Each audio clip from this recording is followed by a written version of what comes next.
Hello everyone, welcome back to our channel. In this video, we are going to see how to fix iPhone camera portrait mode not working. Many users are reporting that their iPhone camera portrait mode are not working. To solve it, go to your settings and hit on battery. Check if your mobile phone is on low power mode. If it is in low power mode, turn it off. Once you are done with it, go to your settings and search for camera and go through it. Then hit on preserve setting and check if camera mode is turned off.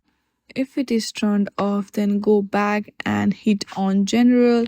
Then check if your system is updated or not. If there are any updates available, then please do update your system. This will help to solve this issue. Thank you for watching this video. If you like this video, then please do not forget to subscribe our channel.